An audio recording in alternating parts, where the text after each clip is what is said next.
Bună ziua! Suntem pe site-ul ghișeul.ro și vă vom arăta cum putem deschide un cont pe acest site pentru a putea folosi opțiunile pe care ni le oferă, respectiv plată amenzi, achiziție titluri de stat, achiziție rovinietă și asigurare obligatorie a locuinței. Deci să începem. Nu avem un cont, bifăm aici creare cont, da? Și ne scriem CNP-ul pentru a ne verifica. Verificare CNP. Nu avem cont, ne scriem numele.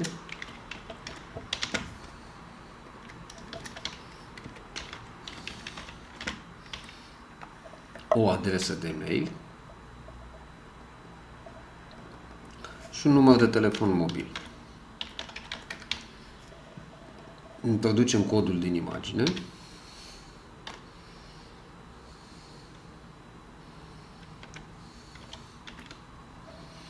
Și suntem de acord cu termenii. Trimitem cerere. Ni se cere numărul cardului nostru de la una dintre bănci. În continuare vom introduce aici numărul cardului nostru și solicităm aprobare. Verificarea datelor a fost efectuată cu succes. Vei primi un mail cu datele de acces. Să ne conectăm pe mail.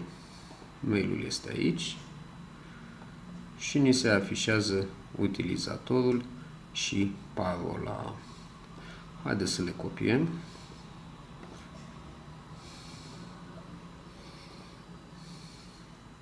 Le introducem aici. Da? Și utilizatorul și parola.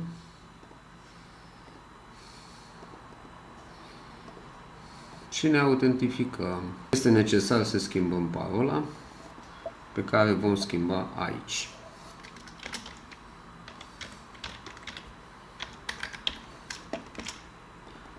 Și o mai scriem încă o dată pentru confirmare.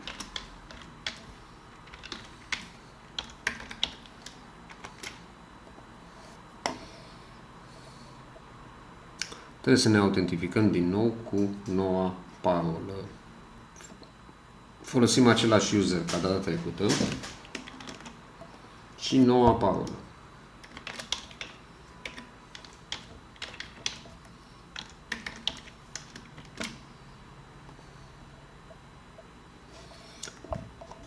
Citim dacă dorim, dacă nu dăm direct acceptarea termenilor și condițiilor. Oricum, nu e nimic de negociat în ele, așa că le aprobăm direct. Și ni s-a deschis acest admin în care avem toate opțiunile pentru a putea face plățile cât mai ușor către diverse instituții. Vă mulțumim că ați fost alături de noi și vă așteptăm în continuare pe canalul nostru de YouTube, canalul portalului de închirieri, închirieri.ro.